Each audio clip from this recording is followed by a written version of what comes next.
नमस्कार दोस्तों, स्वागत है आपका हमारे चैनल पर। आप सुन रहे हैं भूतिया कहानी, वो भी मेरी जुबानी। चलिए शुरू करते हैं आज की इस वीडियो को। यह घटना सन 1958 में घटित हुई थी।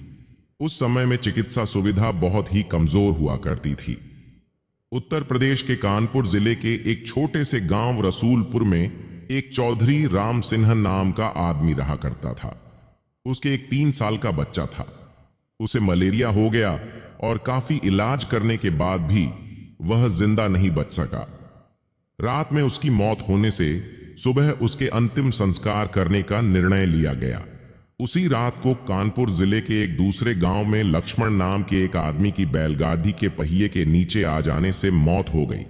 उसको अस्पताल ले जाते वक्त रास्ते में ही उसकी मौत हो गई। मृतक के घर वालों ने उसका दाह संस्कार कर दिया। दूसरी तरफ जब रसूलपुर में उस मृत बच्चे को दफन करने के लिए जंगल जाने लगे, अचानक रास्ते में उसके शरीर में हलचल हुई और वह उठकर खड्डा हो गया। लोग यह देखकर दंग रह गए, लेकिन बाद में उसको जिंदा देखकर सभी खुश हो गए। लेकिन लोगों को यह पता नहीं था कि उस बच्चे के शरीर को किसी और की आत्मा ने जकड़ेट रखा था। उस 3 साल के बच्चे में 23 साल के लक्ष्मण की आत्मा घुस चुकी थी।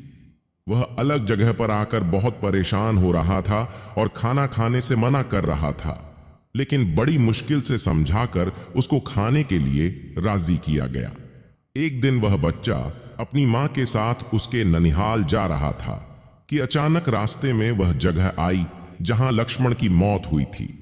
उस बच्चे ने इशारा करके बताया कि यह रास्ता उसके गांव की ओर जाता है। उसकी मां उसकी बातों को अनसुना कर उसके ननिहाल चली गई। उसके ननिहाल में लक्ष्मण के गांव का एक आदमी जगन्नाथ किसी काम से आया। लक्ष्मण की आत्मा ने उसे पहचान कर आवाज लगाई। जगन्नाथ को बच्चे के मुंह से अपना नाम सुनकर अचंभा हुआ। जगन्नाथ के पूछने पर उस बच्चे ने उसका पूरा इतिहास बता दिया और बोला कि मेरी मौत से पहले ही तुम लोगों ने मुझे जला दिया और इस बच्चे के खाली शरीर को देखकर इसमें रहने लग गया। जब जगन्नाथ ने यह बात अपने गांव में बताई तो उसका पूरा परिवार लक्ष्मण से मिलने चल दिया।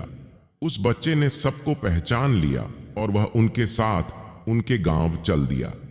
उसने वापस रसूलपुर आने से मना कर दिया, लेकिन लोगों के समझाने पर मान गया। इस तरह वह 2 परिवारों को साथ लेकर चलता रहा। इस कहानी से हमें यह पता चलता है कि यदि कम उम्र में किसी की मौत हो जाती है तो वह अपनी अधूरी इच्छाओं को पूरा करने के लिए किसी के शरीर को इसका जरिया बना सकती है। दोस्तों, मैं आपको बताना चाहता हूं कि यह तो केवल एक कहानी है, लेकिन हकीकत में ऐसे कुछ मामले होते हैं जिनको कोई पहचान नहीं पाता है। इस कहानी में आपको थोड़ी सी भी सच्चाई लगे तो कमेंट के जरिए अपना विचार लिखना ना भूलें।